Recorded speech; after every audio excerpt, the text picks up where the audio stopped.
All right, we're joined by Gutierrez, pitching coach here at the University of Miami. First and foremost, thank you so much for sitting down to chat. Yeah, no, thank you for having me. I'm excited. Yeah, very excited. First question, obviously I always love to ask pitching coaches this. In a world that's ever changing, the pitching in today's development and everything, what do you look for and what are some of the characteristics that you guys want here at the University of Miami out of your pitchers? Yeah, that's a good question. I think some of that hasn't changed, right? In this world where we've had so many things change in the baseball world. I would say we're still looking for athletic guys, right? Guys that are willing to compete, right? So that's an intangible that we talk about all the time, but maybe it gets lost now in this new world of training with new training modalities. But again, a kid is willing to compete or not, right? So we need to find kids that are willing to compete, and then obviously what type of repertoire, what are the present tools and what type of ceiling can we have, especially, part of our job here, if it's not the main part of the job is development, right? And so we got to look at the present tools and what are areas that we could continue to grow and get better and see this kid, 2-3 years down the line be a better version of himself than when he first got here. Absolutely, and you mentioned those modalities, which are extremely important, and they've obviously developed to the next level. How do you then separate this is the time to focus on that stuff and dig into those tools and utilize those tools, and hey, now let's go be a bulldog, compete, right? Because at the end of the day, you're only successful if you're getting outs, right? Yeah, absolutely. And that's the challenge, right? Where I think earlier generations, it was this way or the highway, and you were always searching for information, but really there was only one source of information, which was your current coach. Now, that's no longer a challenge. Now the challenge is getting the kids to focus on the right thing at the right time. So we try to hit up on all those different aspects, right? And integrate them into the sauce, right? And each one is an ingredient. And the level of those ingredients depends at what point in the year we are, right? So we try to showcase or really highlight, this is what's important now, right? And I also do the mental skills aspect of our program here as well. One of the things we talk about is, elite athletes focus on the right things at the right time. And I think as coaches, it's our job to ensure that the environment that we're creating, the development environment that we're creating at that point in time, whether it's the fall and we're focusing on mechanics and being able to drive off that backside well and repeat the delivery, whatever it is that we're focusing on, we ensure we highlight that so that they focus on the right thing at the right time. And then obviously once the calendar flips over to January, then the focus becomes on, we need to compete. We need to go out there and continue to do the things that we've done that have made us successful, and hopefully the things that we implemented during the fall are so well embedded that they carry it with them. What goes into then training some of those, the mental side, the compete side? What goes into some of those conversations, and is it different from every kid, especially nowadays? Because I think, some people like to say, kids these days and just write them off. Where for me, it's a lot more like, well, no, they've lived in a generation where information's at their fingertips. Right. So for them, they want to learn and they want to be, almost taught more, explained. Right. How do you go into teaching that compete then?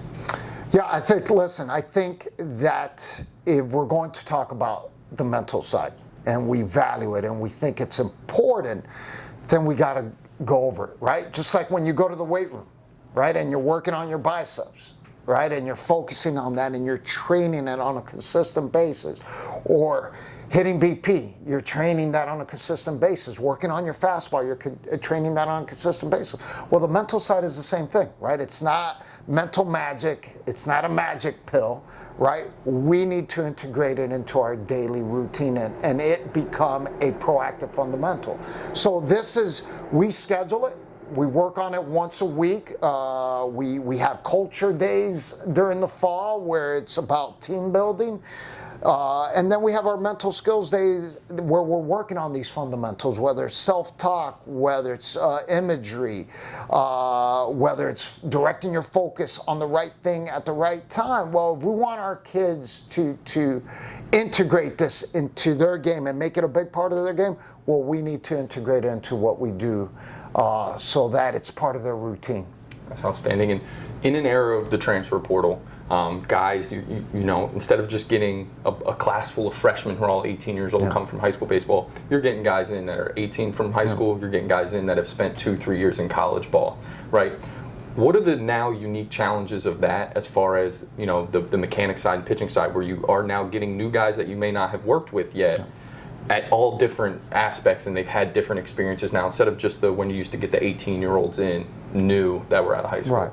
You know, fortunate enough that I worked in professional baseball, and you had these kids from all these different backgrounds, different education levels, right? You had the 16-year-old Latin American kid compared to, you know, the 21, 22-year-old college kid, right?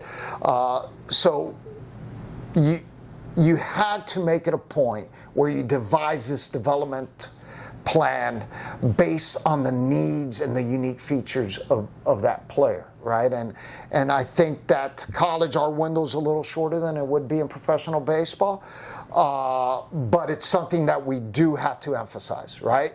Your needs are going to be different than mine, right? Based on age, maturity, what have you been exposed to? So again, let's not cookie cut it, right? Let's take into account why we recruited this kid. Let's devise a development plan that's unique to him, and then you attack it, right? And you're right, the need of a freshman is completely different than a kid that's going into his 4th or even 5th year, right? But I think it's on the coach and the coaching staff to identify what are those needs, what are areas of opportunities that we could see a lot of growth, and attack those.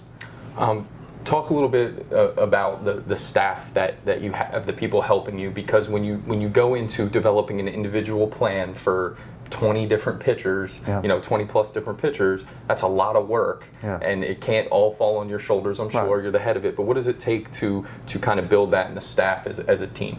Yeah, I think that's one of the things that we highlight the most. When we recruit a kid, I think it's one of the unique features we have here at the University of Miami. It was something that JD wanted to do from the very beginning, and we're fortunate enough to be at a place where the university has given us the resources. The bells and whistles, the technology. If you're at a Power 4 school, there's going to be some type of technology, right? I think the separator is having those experts that have in-depth knowledge in these different areas. So, you know, we were able to hire 2 full-time analysts. We hired a full-time biomechanist that works for us, that does a ton of research. And again, he's our guy, right? So everything is in-house.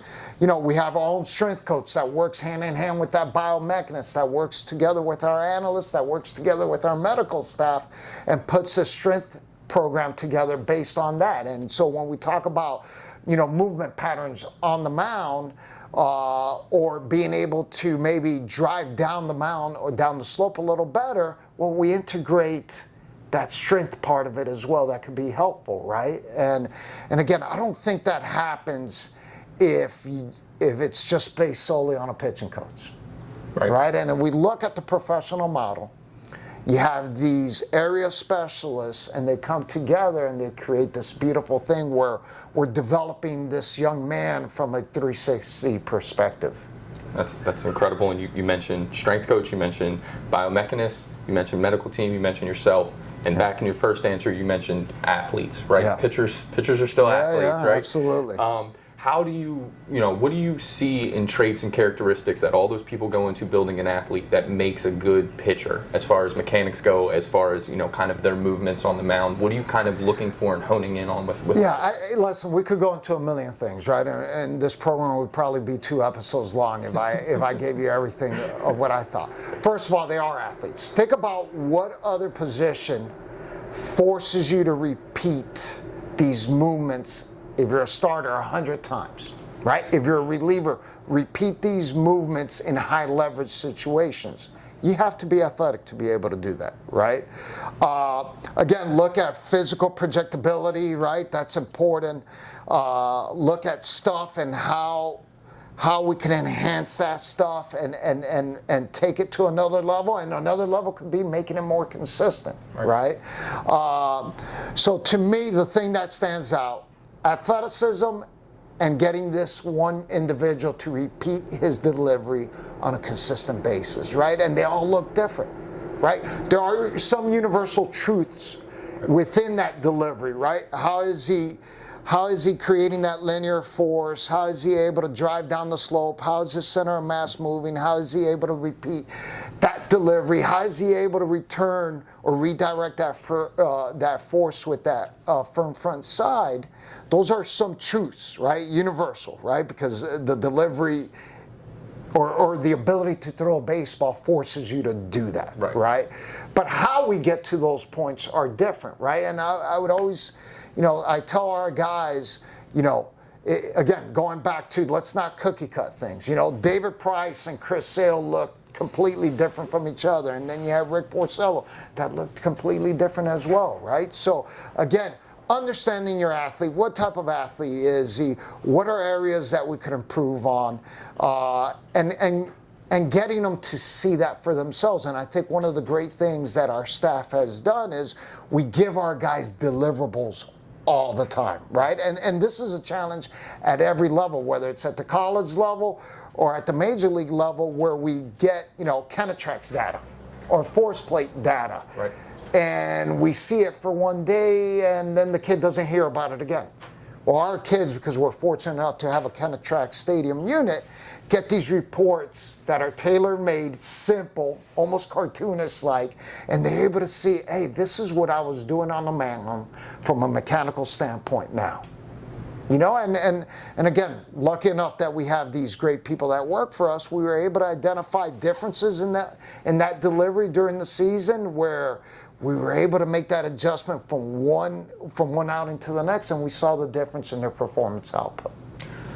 Factoring in the Kenetrac data and all the tools we have nowadays, and how geared towards stuff a lot of times we can be to build. Yep. In the last, let's say, 5 years, in your opinion, how has it changed the art of looking for stuff and the art of pitching, right? And what are some and factor into that the way that hitting has evolved and how we teach hitting and how guys are learning how to backspin baseballs, and there's more power in the game, especially at the college level. Right. Where have you seen some of the biggest differences between maybe how the art of pitching has changed and how we go about working an at bat? Right.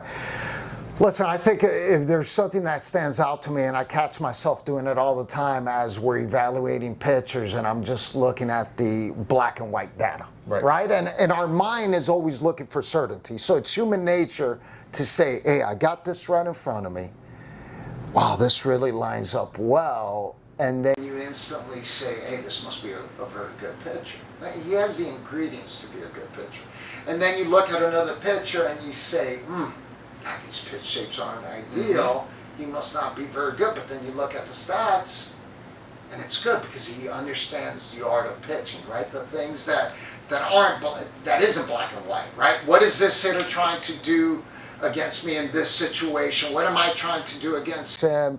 What did that foul ball? Was he out in front? Was he behind? Right? Like things that we call action cues that are incredibly important because the game is speaking to you, right? So again, valuing those data points, having our players create some self-awareness around those data points, like, hey, how's my body moving? What are my pitch shapes like? Because I know this is part of my DNA, but also listening to the game. Yep. And so if you look at our pillars, our pitching pillars here, at the very foundation is self-awareness, right? And technology allows us to create accurate self-awareness, right? But then somewhere else in there is pitchability. Right. And that's where each outing teaches us something new, right? Because each outing is its own living organism, and we got to understand what it's telling us, right? So we'll have these post-outing meetings, and we just go over the outing. And sometimes we talk about the pitch shape, and sometimes because it's good and we don't need to touch it, we don't. But then we focus on the pitchability. And here at the University of Miami, we allow our guys to shake us off. I have a no shake sign, and I've never used it since I've been here. Because I want our pitcher to throw the pitch that he has most conviction with. But also it provides us a learning opportunity to say, why was it the right thing to do to shake this pitch off, or why wasn't it at this point in time? Right. And then, are there any absolutes that you find in the art of pitching still to this day? I heard the Phillies pitching coach Caleb Cotham speak in the offseason, and he talked about if he could, advise younger pitchers, he would say learn one pitch and be able to throw it in one spot alone, even if it's just a fastball, one spot. Yeah. And if you can hit it 95% of the time, you've got a base there. Yeah. Are there any absolutes that you think about like that, whether it's being able to spin a certain breaking ball in a certain situation or a fastball in certain situations? Or is it truly, hey, we want to be able to give you the broadest horizon where if for you this works, stick in that lane and go about it? To me is, who are you? What is your DNA? Again, going back to our pillar of self-awareness, right? And be able to attack with that on a consistent basis, right? It's like at this level and absolutely at the professional level, you're not working with players that don't have talent, right? They have talent. They're there for a reason. The difference between the better ones and the best is that they're able to apply those great attributes on a consistent level, right?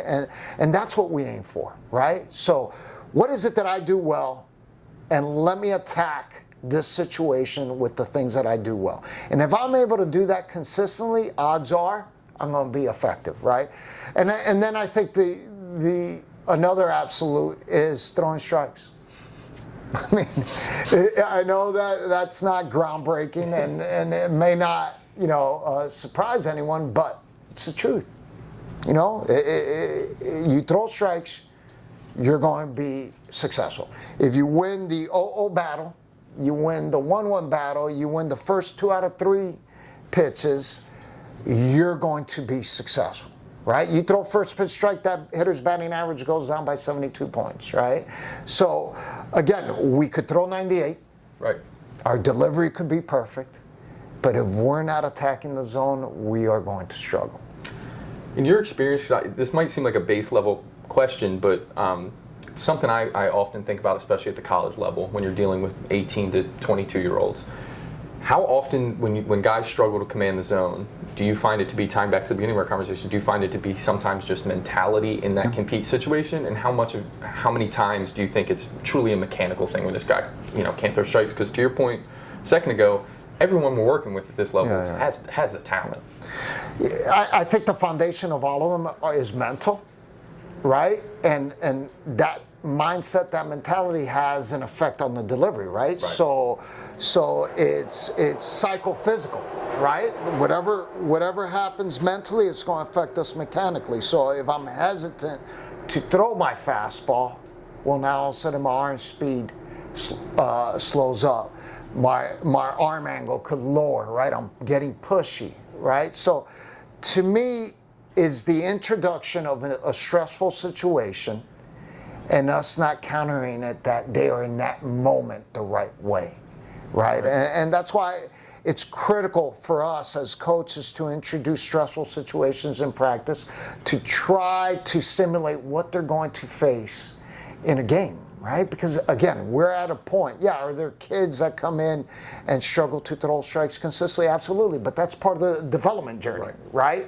But I think the greater point is, how do we introduce in practice setting high stress situations where it exposes the kid and their mind to this type of stress situation so that when they face it in a game, it doesn't impact them as badly as it can. The truth is, whether you are a Cy Young winner like Chris Sale, you're going to fear, you're going to doubt, right? You're going to be hesitant. They're going to have the same feelings. But those guys at that level just handle it a little, or cope with it a little better than maybe a kid of this level, this age.